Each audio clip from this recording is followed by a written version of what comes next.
हूं दीपाली राणा, आप देख रहे हैं कमोडिटी कॉल। प्याज, टमाटर, आलू के बढ़ते दामों पर अब लगाम लगेगी और किसानों को दाम कम होने से नुकसान भी नहीं होगा, क्योंकि सरकार ने अब किसानों को मॉडल रेट देने का फैसला किया है। सरकार को इस फैसले से क्या फायदा होगा, क्या ऐसा करने से प्याज, आलू, टमाटर का उत्पादन बढ़ेगा, बताने के लिए मनोज कुमार झा हमारे साथ मौजूद हैं। लेकिन सबसे पहले इस पर और डिटेल्स ले लेते हैं असीम मनचंदा से, मेरे सहयोगी बने हुए हैं। असीम, बताइए।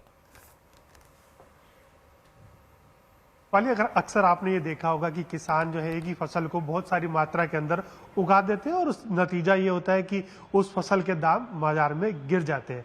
ऐसा कई बार देखा गया है टमाटर, प्याज और आलू के केस में, जहां पर कि बहुत ज्यादा फसल उगी है और किसानों ने अगले साल उसका उगाना उसको बंद कर दिया, जिसकी वजह से डिमांड एंड सप्लाई में मिसमैच होने के कारण दाम जो है वो बढ़ने लगते हैं। लेकिन अब सरकार ने एक ये फैसला किया कि सरकार किसानों को आलू, टमाटर और प्याज का मॉडल रेट देगी। ये मॉडल रेट कैसे तय किया जाएगा ये भी बता देता हूं। जो ICAR है, Indian council of agriculture research है, वो आलू, प्याज और टमाटर की लागत तय करेगा।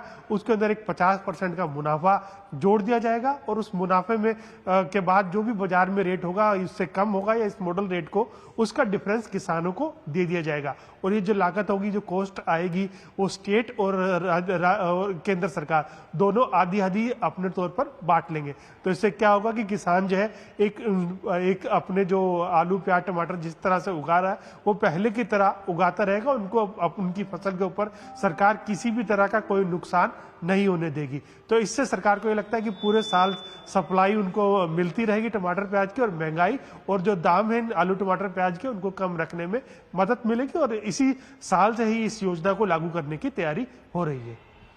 मनोज कुमार झा क्यों लिखा था रनडाउन में?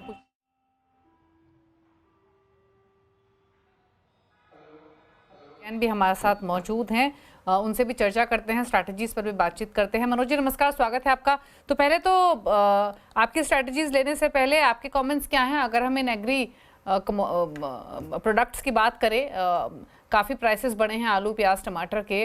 प्याज के प्राइसेस तो काफ़ी सर्ज हुए हैं। अब जो भी ये कदम उठाए जा रहे हैं, आपको लगता है कुछ राहत मिलेगी, प्राइसेस थोड़े हल्के होंगे?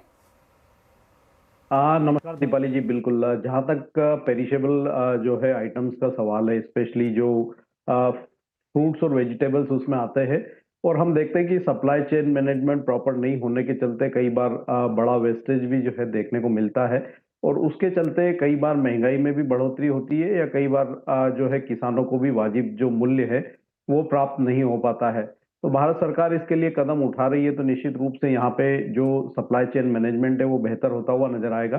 तो इससे ना सिर्फ किसानों को फायदा होगा, बल्कि जो कंज्यूमर्स है उनको भी जो है फायदा मिलेगा कि महंगाई जो है वो नियंत्रण में रहेगी। तो ये एक अच्छा कदम जो है सरकार का हो सकता है, और जितनी जल्दी इम्प्लीमेंट होगा तो कहीं ना कहीं ये जो ओवरऑल सप्लाई चेन मैनेजमेंट है उसको बेहतर करने की दिशा में एक बड़ा कदम जो है वो होगा।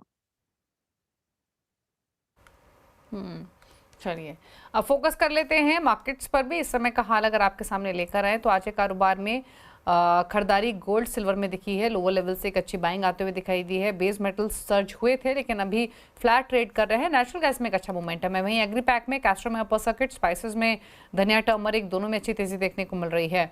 आपकी ट्रेडिंग स्ट्रेटेजीज क्या रहेंगी मनोज जी? यहाँ पे सोना चांदी में एक अच्छी रिकवरी जो है निचले स्तरों से देखने को मिल रही है। हमारा मानना है कि जो सिल्वर की बढ़त है वो थोड़ी एक्सटेंड होती हुई नजर आएगी, और कीमतें कहीं ना कहीं 90,000 90,200 के जो जोन्स है वो फिर एक बार टेस्ट कर सकती है। तो यहाँ पे अगर इंट्राडे में अगर किसी को रणनीति बनानी है, तो सिल्वर में अगर थोड़ा डिप मिलता है 89,000 के आसपास, तो वहां पे बाय कर सकते हैं। 88,450 के स्टॉप लॉस से 90,000 के लक्ष्य वहां रखे जा सकते हैं। वहीं मेटल पैक में एल्यूमिनियम अभी भी यहाँ पे टॉप फेवरेट है। जिस तरह से जो चाइना ने एल्यूमिनियम और कॉपर के एक्सपोर्ट रिबेट जो है वो खत्म करने का कहा है 1 दिसंबर से, तो उसके चलते यहाँ कीमतों में सपोर्ट जो है वो देखने को मिल रहे हैं। एल्यूमिनियम हमारा मानना है कि 238 39 एक अच्छा स्ट्रॉन्ग सपोर्ट जोन बना हुआ है भारतीय बाजारों में। तो 239 के स्तर के आसपास नवंबर वायदा में बाय कर सकते हैं। 236 के स्टॉप लॉस से लक्ष्य यहाँ पे 245 तक के रखे जा सकते हैं। तो एल्यूमिनियम और सिल्वर में यहाँ पे डिप्स में बाय की सलाह रहेगी। ओके, चलिए, तो ये स्ट्रैटेजीज आपको बताई गई हैं। एग्रीपैक में कैस्टर पर एक राय ले लेते हैं और एक राय ले लेते हैं कोरिएंडर पर। कैस्टर पर आपकी राय क्या रहेगी? यहाँ पर इनफैक्ट सुबह ही हम चर्चा कर रहे थे, 7,000 तक भाव जाने की प्रोबेबिलिटी जताई जा रही है क्योंकि सप्लाई साइड पर शॉर्टेज है। गुजरात राजस्थान में स्पेशली जो प्रोडक्शन है वो कम है 15-16% तक। तो आपके यहाँ देखते हैं भाव जाते हुए कैस्टर के। और अगर पूरे स्पाइसेस की पैक की बात करें तो जो कंसेंसस व्यू मिला है हमें पिछले कुछ दिनों की चर्चा से, वो ये कि तेजी अगर कहीं प्ले करनी है तो वो कोरिएंडर हो सकता है। आपकी राय क्या है इन दोनों कमोडिटीज पर, कैस्टर और कोरिएंडर? जहां तक कैस्टर सीड का सवाल है, हमारा मानना है कि यहाँ पे जो इमीडिएट जो एक्सपायरी वाला कॉन्ट्रैक्ट है उसमें आज बढ़त देखने को मिल रही है, लेकिन जो दिसंबर का वायदा है वहां पे हल्की गिरावट है। तो हम देख रहे हैं कि काफी समय से ये कॉन्ट्रैक्ट जो एक बहुत ही सीमित दायरे में कारोबार कर रहा है। अभी कोई यहाँ पे बड़ी तेजी का ट्रिगर ये कमोडिटी में नजर नहीं आता है। हमारा मानना है कि जो दिसंबर का वायदा है कैस्टर सीड का, वो 6,550 से 6,800 का जो दायरा है वो इसमें बना रह सकता है कुछ समय के लिए। तो वर्तमान में यहाँ पे कोई ट्रेडिंग के लिहाज से स्ट्रेटजी नहीं रहेगी।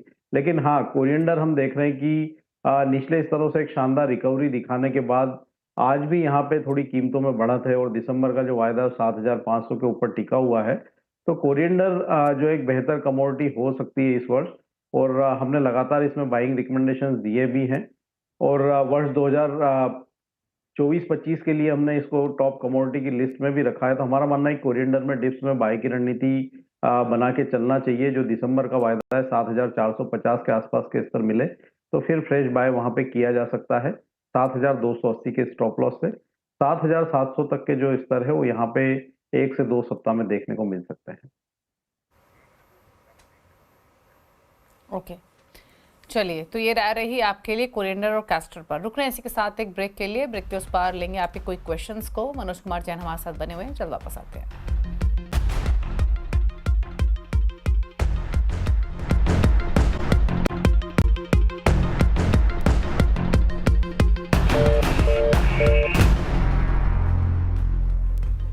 आप दे रहे हैं कमोडिटी कॉल, मनोज कुमार जैन बने हुए। फटाफट से लेते हैं सवालों को। राहुल कपूर ने सवाल भेजा है लुधियाना से। सोने पर एक लॉट खरीदा हुआ है, जानना चाहते हैं प्राइसेस के यहाँ से और कम होंगे, बताइए। कहीं ना कहीं एक गिरावट के बाद एक स्टेबिलिटी जो है आती हुई नजर आ रही है। आज डॉलर इंडेक्स भी ऊपरी स्तरों से थोड़ा हल्का होता हुआ नजर आया है और उसके चलते कुछ सपोर्ट जो है सोने में देखने को मिल रही है। शॉर्ट कवरिंग भी हम कह सकते हैं कि निचले स्तरों से आती हुई नजर आई है।